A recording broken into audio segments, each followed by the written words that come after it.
सावजी मटणावरून वादाची फोडणी पडली आहे। अन्न आणि औषध प्रशासन विभागाचे आयुक्त तुकाराम मुंढेंनी सावजी मटणासंदर्भात केलेल्या विधानावरून नवा वाद रंगलाय। सावजी जेवण जर माझ्यासारख्या माणसांनी घेतलं तर किमान 1 महिना हॉस्पिटलमध्ये जाईन असं विधान तुकाराम मुंढेंनी केलं आणि नाराजी ओढवून घेतली। खरं तर सावजी मटण हा नागपूरकरांसाठी केवळ एक खाद्यपदार्थ नाही तर अस्मिता आणि परंपरा आहे आणि याच खाद्य संस्कृती संदर्भात मुंढेंनी उपहासात्मक विधान केल्यानं नाराजी व्यक्त केली जाते। असं ऑइली फूड खाल्लं तर तुम्हाला हार्ट अटॅक येणार नाही तर दुसरं काय होईल असं म्हणत मुंढेंनी खाण्याच्या सवयी बदलण्याचा सल्ला दिलाय।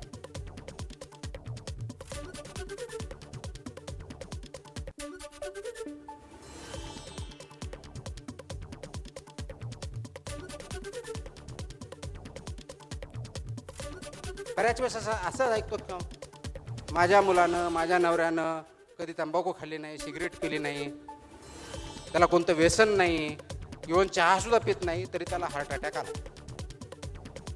त्यांना कॅन्सर झाला। आणि याच्यावर उत्तर हेच असतं की याचं काही कारण सांगता येत नाही। त्याचं कारण आपण जे खातो आणि राहतो त्याच्यामध्ये। आणि आपण काय म्हणतो, हॉटेलमध्ये गेलो, अरे मला चांगलं जेवण दे, स्पायसी दे, इकडे तर्री पण काहीतरी इकडे एक मोठा प्रकार आहे ते दे।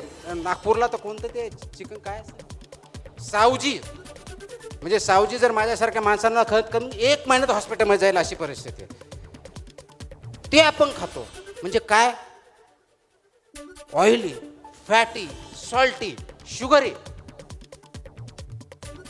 तुम्हाला हार्ट अटॅक येणार नाही तर काय, तुमचं हार्ट अजून दुसरं तयार होईल। नागपूर जिल्ह्यामध्ये 1000 सावजी भोजनालय आहे।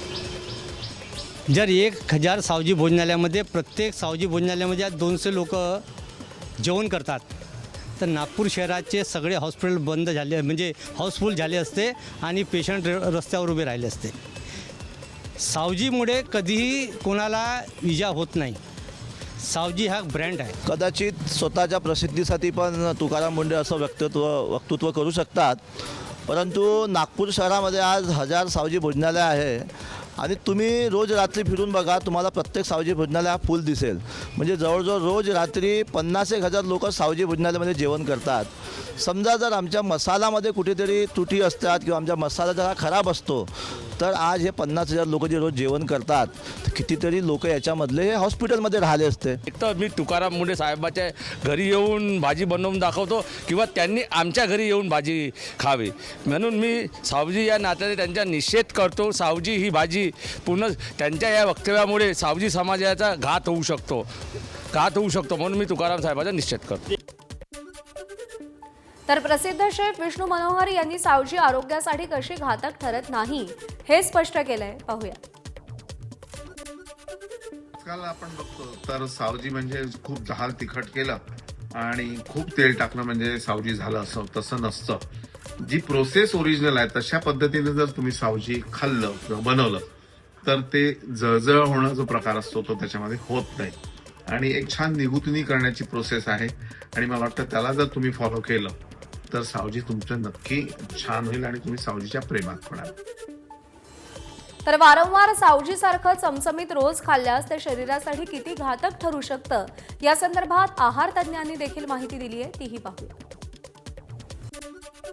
जो जनरेशन है, कॉलेज गोइंग बच्चे हैं, उनका जो खाने का ड्यूरेशन है या ऑफन जितना ज़्यादा खा रहे हैं वो हफ्ते में 3 बार 4 बार वही खा रहे हैं और कम मात्रा में घर का खाना खा रहे हैं, तो उसके वजह से बैड फैट्स जा रहे हैं, कोलेस्ट्रॉल उसके वजह से बढ़ रहा है, शुगर इनटेक ज़्यादा हो रहा है, उसी के वजह से कैंसर के भी चांसेस है। वैसे सावजी में जो स्पाइसेस डलते हैं वो हेल्थ के लिए अच्छे हैं, लेकिन क्योंकि उसमें तेल ज़्यादा होता है इसीलिए हमें उसका प्रमाण कम करना है।